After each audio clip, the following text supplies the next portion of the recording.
ఆమె బలవంతురాలు, ధైర్యవంతురాలు, శౌర్యవంతురాలు మరియు 10 చేతులు కలిగినది. మీరు అందరూ ఆలోచిస్తున్నారేమో, ఆమె ఎవరు? ఆమె మరెవరో కాదు, మన దుర్గమ్మ తల్లి. అమ్మలను కన్నా అమ్మ దుర్గమ్మ. మీకు అనిపించి ఉండవచ్చు, ఇది దసరా కాలం కూడా కాదు, మరి నేను ఎందుకు దుర్గమ్మ గురించి మాట్లాడుతున్నాను అని. అందుకే, ఇది దుర్గమ్మలాగే ఒక సూపర్ అమ్మ గురించి, అదే నా అమ్మ. ఇప్పుడు మీరు అందరూ నాతో ఏకీభవిస్తారని నాకు తెలుసు. ఎంతటి ఎత్తైన అడ్డంకులు ఎదురైనా, గుండె నిండా బాధతో ఉన్నప్పటికీ ఆమె ముఖంలో చిరునవ్వుతో బయటకు వస్తుంది. మా చిన్నప్పటి నుండి ఆమె చుట్టూ సమస్యలు లేని రోజు మేమెప్పుడూ చూడలేదు. కానీ తన బలమైన మనసుతో, ఓపికతో ప్రతిసారీ శాంతంగా బయటపడింది. ఇప్పటికే 25 సంవత్సరాలుగా ఆమె అమ్మ, నాన్నల బాధ్యతను 200% నెరవేర్చుతోంది. ఆ అదృష్టం మాత్రం మేము నలుగురికే దక్కింది.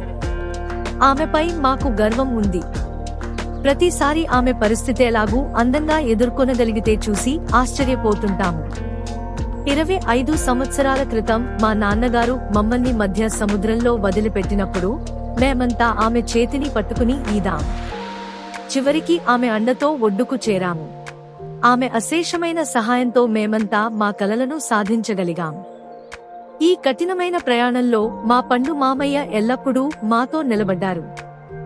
మేము కేవలం ఆమె బలమైన చెయ్యి పట్టుకున్నాం. ఆమె మాకు కవచంలా ఉంది. తల్లిదండ్రులు పిల్లల కోసం ఏదైనా చేస్తారనే సంగతి అందరికీ తెలుసు. కానీ ఆమె ఇచ్చిన అండ మాకు ఆశ్చర్యం కలిగించే స్థాయిలో ఉంది. ఆమె వల్లే మేము చదువుకుని మా మార్గాలు నిర్మించుకున్నాం. చాలా మంది బాధ్యతల నుండి తప్పించుకో అని చెప్పినప్పటికీ ఆమె ఎప్పుడూ వదిలిపెట్టలేదు. మమ్మల్ని చదివించి, పెళ్లి చేసి, మా జీవితాలను మొదలు పెట్టేలా చేసి, ఇప్పటికీ మా కష్టాల్లో తోడుగా నిలుస్తోంది. ఆమె లేకపోతే మేము శూన్యం. ఆమె మా శక్తి, ధైర్యం మరియు ఆనుకోవడానికి భుజం. ఆమె మా దుర్గమ్మ. మన కుటుంబంలో కొత్తగా చేరినవారు, బంధువులు ఇది అంతా నిజమేనా అని అనుకోవచ్చు. కానీ ఇది నిజం.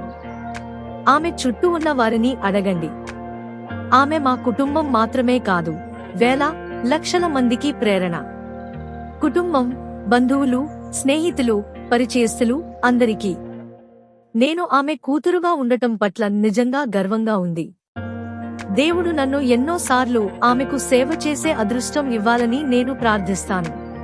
అలాగే దేవుడు ఆమెకు అపారమైన ఆనందం ప్రసాదించాలని కోరుకుంటాను.